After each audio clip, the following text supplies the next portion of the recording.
Hello, everybody. This is P. Francis McNichol, otherwise known as Phil to my friends, and I'm enjoying a weekend off after a lot of training and new employment. The new employment is a professional job, a lot better, a lot more thorough, a lot more reliable than the previous job. And so I'm happy, but I had to take pretty much a sabbatical away from gun collecting, even poetry. I had to sit back and just wait on, doodle occasionally, and I'm really not happy with that lack of free time during the training because of not being able to express myself in a lot of different ways. When I do poetry in particular, I can save money, and we all can save money. We don't have to buy guns constantly, but that is my hobby. So I like work that pays the bills, and I am justly compensated for my time and energy, and having some free time left over to do that poetic art. Occasionally buy a handgun or shotgun or a rifle. I would like to do a video on, experience, go shoot, know its history, know what it's basically used for. They might become presents eventually and heirlooms for my children. I often think when I purchase a weapon, my children being grown adults long after I'm gone, and them having a happy and safe, but a happy and I want to say fulfilling respect for weapons and what they're there for. The handgun's history, the rifle's history, the shotgun's history, the different schemes, the different philosophies, so on and so forth. And when they realize that they are allowed to own a gun, there's responsibility with that. But they always have a right to, especially when they are not on the outs with the law. They are not felons, okay? They do not have ill intent. They are there to protect themselves from a tyrannical government, first and foremost, and criminals a close second behind. Then hunting, plinking and practice is supposed to be constant, but that's not the main reason why we have weapons. So let's get that straight first. In my thinking anyways, for my children, it's to always let the government know that it's our right to protect ourselves as we see fit, as long as we're not breaking the law, harming other people. And I do mean harming other people with that breaking of the law, not just arbitrary laws that Abigail Spanberger is going to start making up in the next 2 years, or hell, even sooner, in the next year or so. So with weapons, handguns, rifles, shotguns, there's philosophies of use. And so when I took a bit of time away from collecting, and actually it wasn't that long ago, I want to say a month ago, but I did stop my regular routines. I like to stay happy, so to speak. And those gun collectors out there, those hobbyists in general, know how that feels when they have to stop their hobby because work is more important. You have to survive, and sometimes you have to bite the bullet with a bad job before you get that job you really want, or something that is really markedly much better. And it sucks. So I endured that. And then when I had my first paycheck come, I want to say my last paycheck left some bank, left some extra spending money, but because of the layover and training waiting for the first paycheck, I didn't have expendable income like I would like. Okay, am I starving? No, look at me, I'm not starving. I'm fairly healthy for all the things that happened in the last 2 years, including COVID, if you want to go back to 2022. And I'm happy for that. I'm thankful for that, for the most part.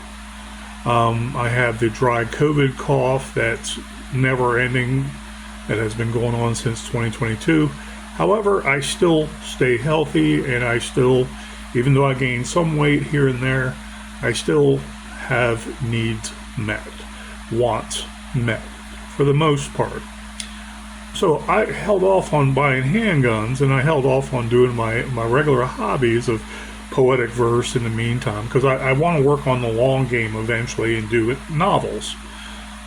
So I was like looking at a very nice, shiny, brand new in appearance rifle, and it was basically a shotgun, and I was like, can I see that?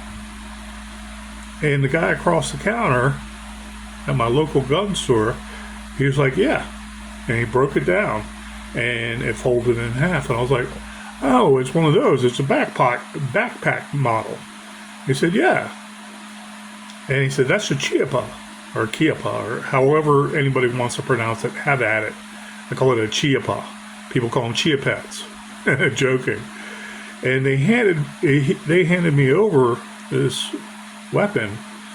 And I said, well, how much is that if that's Chiapa, okay, or Kiapa, okay? And he said $124. I was like, I know it's a single shot, so that's a 20 gauge? He said, no, that's a 12 gauge. And I was thinking, because I used to have, and I still do, a love for single shot wood furniture shotguns that old grandma and grandpa used to have behind the doors. I've done videos before, and I've discussed the philosophies of use. That, yeah, it's a single shot, so you'd have it behind every door in your house. You don't announce that, of course. But in the old days, that's what grandma and grandpa would do to be safe. So if someone was coming, you don't know who they are, they're coming on your farmland, and they pull up in front. They leave the vehicle on like they're just going to come up and kill you, ransack your house, and leave and flee. What do? You withdraw from the porch, you go behind the door, bam, you eliminate one part of the threat. You're on your property, and you know that these people are here for no good. They're probably brandishing or coming at you in a fast way anyways, which would tip you off that they have ill means for you. That first shotgun behind the front door is going to come in handy. Okay, there's more people, and they're closing in, and they're not necessarily running away yet. You go to the first room. Okay, maybe the second room. Maybe you run to the back of the house. Okay, past the den, and you're going to like a room near the kitchen or what have you. And you go behind that kitchen door, you grab the second one. So at the entrance, you see the second person coming in. You defend yourself and your property. Then you make your way, holding that same shotgun, to your room where there's a third single shot shotgun. And you can what if this to death. But the thinking is you don't need a lot of firepower to show respect for your house and your family and your wife, okay, or your grandma there with her dogs. She doesn't have to go out of her way too far to protect herself. So that's a philosophy I really enjoyed thinking about because I saw it myself. I didn't see the actual assault or anything like that, or someone defending their home per se in live time. But that is the mindset of rural Virginia and conservative Americans in the rural areas. And I can live with that. I think it's ingenious because they could own a cheap single shot tip up barrel shotgun back in the day.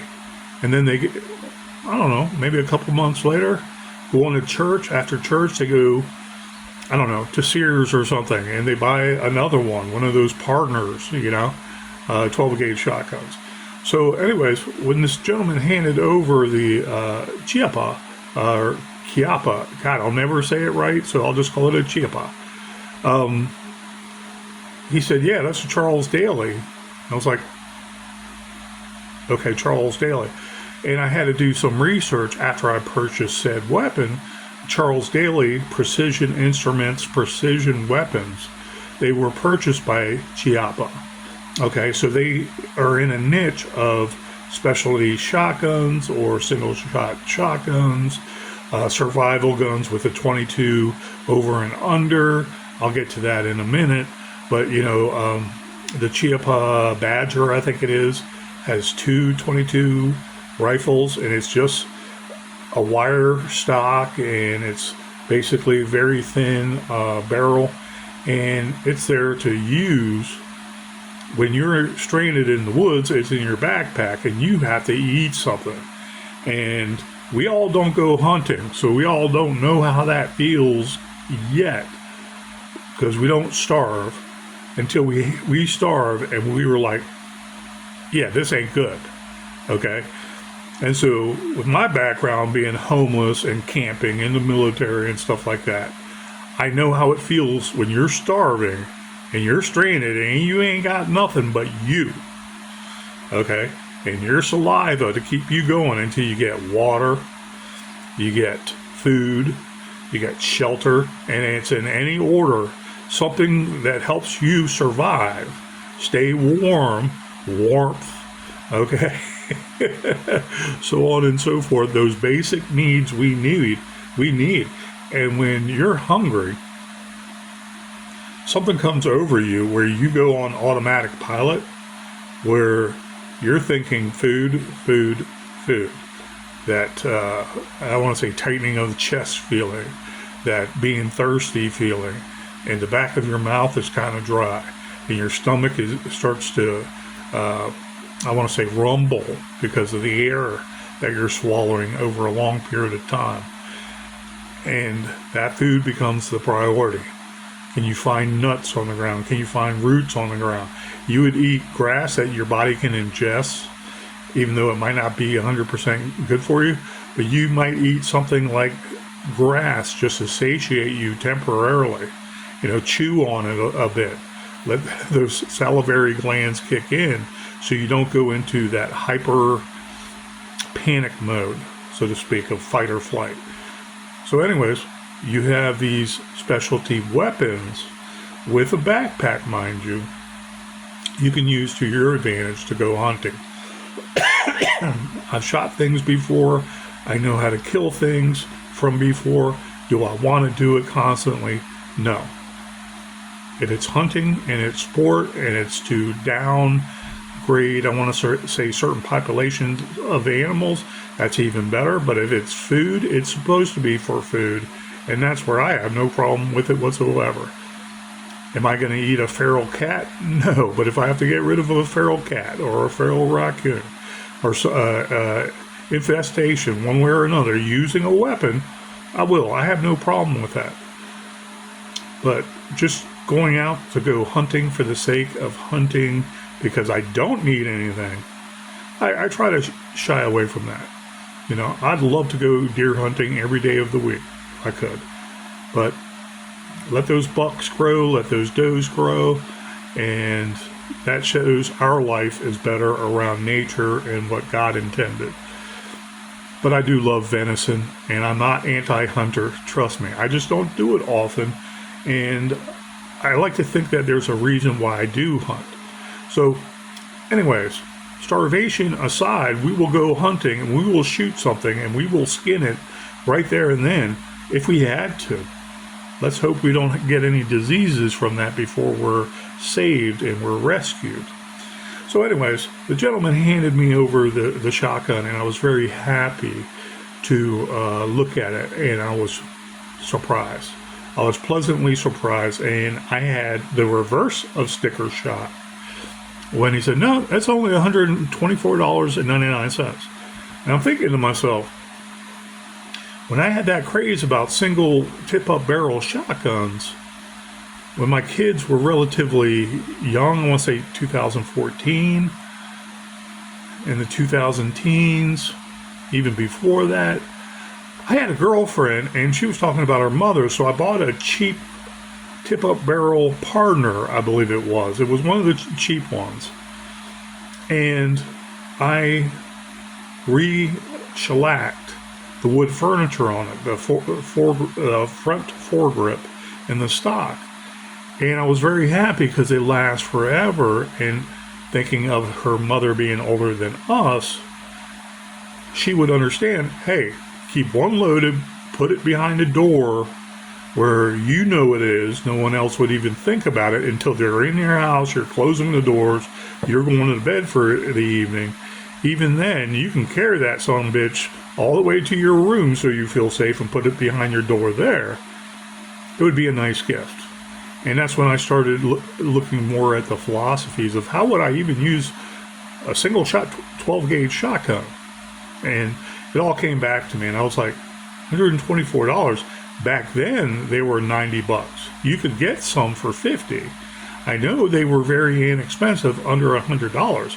And if I had $150 to play with at the end of paying all my bills, I'm like, I'm getting one for $79. But this is quality.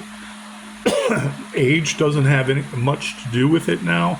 I don't know its actual age, but this happens to be a Charles Daly single shot fold over. Basically, it's a little more than a tip up because it folds over.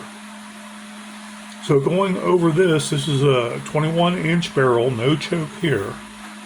This is unloaded. The furniture is tight. This feels like walnut, but I might be wrong. Tight, solid. This is more solid than my previous videos doing the Taurus Home Defender. Tight piece of metal. Revolver was working properly with no clicking or extra spring sounds. This is just as well with wood. Brand new, spanking brand new. There is oil on here.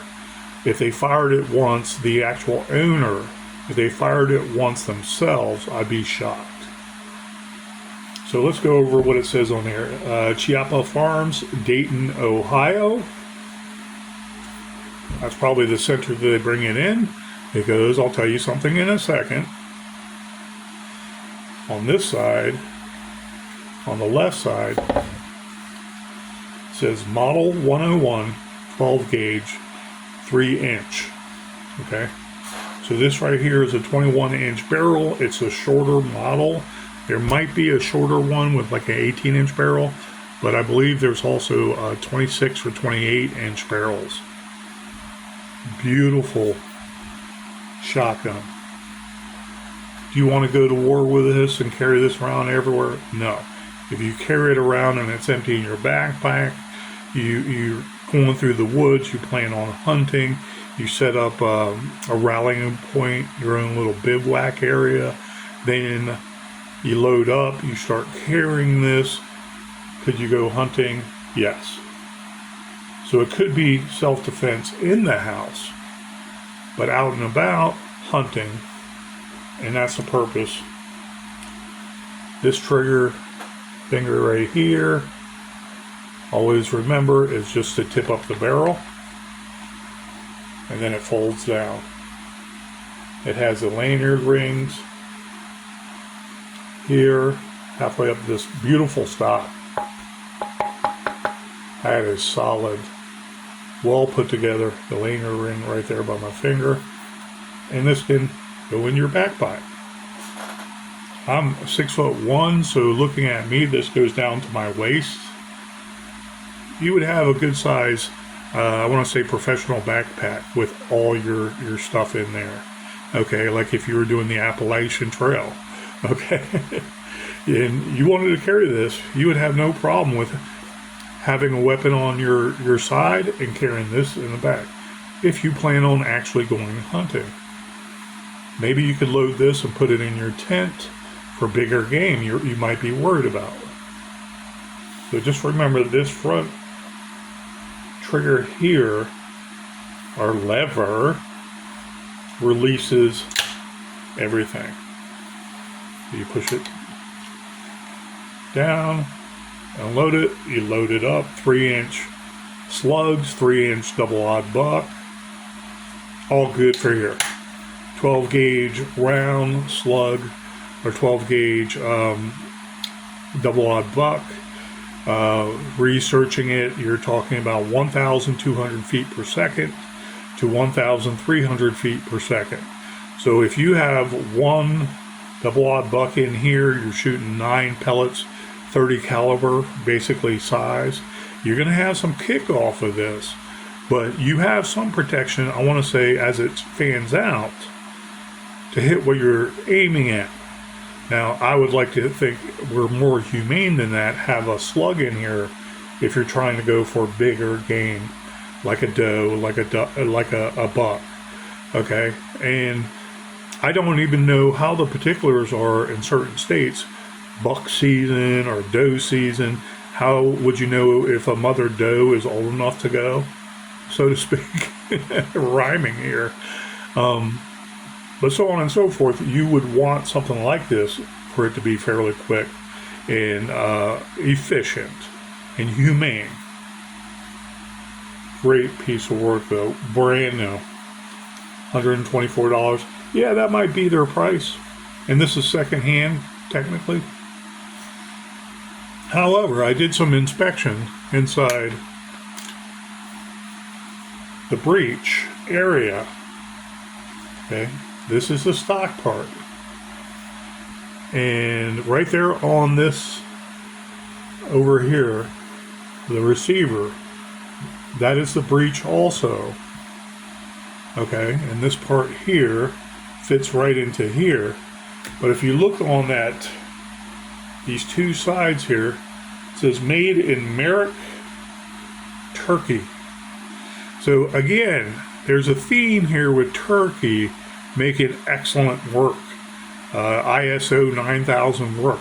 Precision instruments of weapons to be used for the military, service-oriented police service, law enforcement service.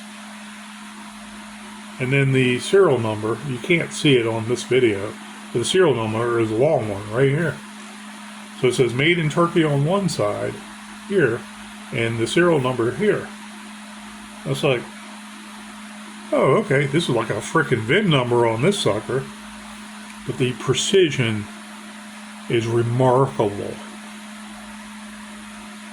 The latch, this right here, and the cross bolt, the pivot point is strong. This has a cross bolt safety right here, right next to the trigger. You push it to your left side from the right side. I'm sorry if I misspoke earlier. From this side of the weapon is the right side of the weapon. Pushing it to your left side, you see red. Okay, you see red on the, I want to say left side. And so it's very intuitive. Just push it with your right finger through to your left side. You'll see red and you're ready to go. Okay, you can lean this, if no one messes with it, and I'm not saying that there's kids there, I'm saying we're all adults here. You lean this against the corner of your door with the safety on, you'd have no, I don't recommend it, but you'd have no problem as long as you're knowing, laser rule, where the barrel is pointing when you retrieve this, okay, and you push, and you know the safety is engaged or not engaged anymore, you can go ahead and use this weapon when you need to. Everybody will say, we recommend the safety be on because you're not using it. Okay, fair enough. Beautiful workmanship. This is not this is not a joke. For $124, I was like, yeah, I can part with that. I like that. I know shotguns, and I used to have a 31-inch Mossberg 500, and it was all camouflage back in the day in the 1990s. I'd use that sucker, and there was such a kick, okay, I'd have to watch because I couldn't double tap. I couldn't even do the pump action quick enough.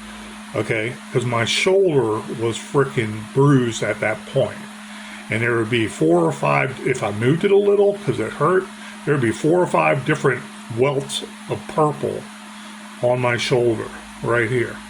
And so I know what a 3-inch 12 gauge slug and buckshot does, especially out of a 31-inch Mossberg 500. This is a 21-inch, so you may have a little bit more kick that is snappy, but it might not kill you in terms of pushing back too hard. You know, I mean that figuratively, of course. Beautiful marksmanship. I mean, artisanship there. So, thinking to myself, okay, you have a single-shot shotgun. The precision of this instrument right here is, it also has,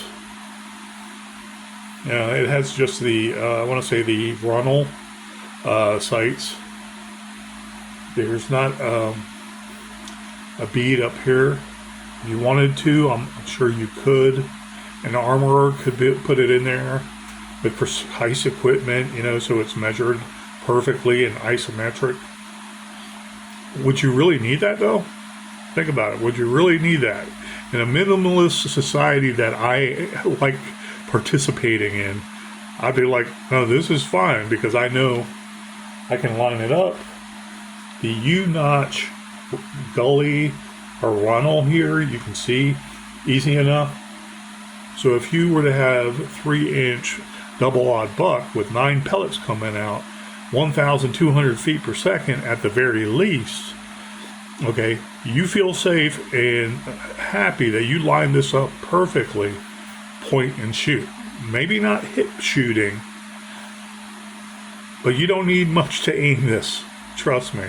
Especially 21-inch barrel, it's maneuverable, in and out of the house, in and out of doors. The philosophies of use are there for $124.99. I looked up the receipt just out of my wallet before I started this video. I don't know what the taxes are, but I'll get to that in a later video because I purchased something else with this. So all the taxes were,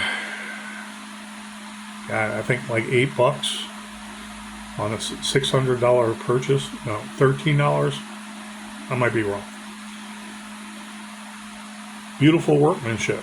And Charles Daly, I'm not one of those snobs that will just stick with something because of a name, but I do like the Gerson products out of Turkey also. I don't know where they make them. I don't know what they do to make their weapons so good, but they're ISO 9000 and generally speaking. But their weapons are weapons grade for military, war, law enforcement. Okay? When you have that kind of specificity in your manufactured product, you can't go wrong with that. Most police officers, at the very least, would tell you that. And special forces individuals would tell you that too. They want stuff that works, no bullshit, simple to clean, and don it until they need it. So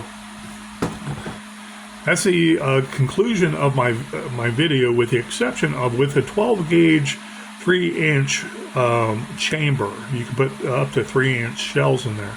I'm reminded, because I don't know everything about rifles and shotguns, that there's a 3.5-inch. Don't put a 3.5-inch shell in that. It might not fit. But at the same time, think about all the variances of all the shells. It's my understanding that a 3-inch shell of this shotgun means you can carry everything else smaller, even down to the minis, the 12 gauge minis.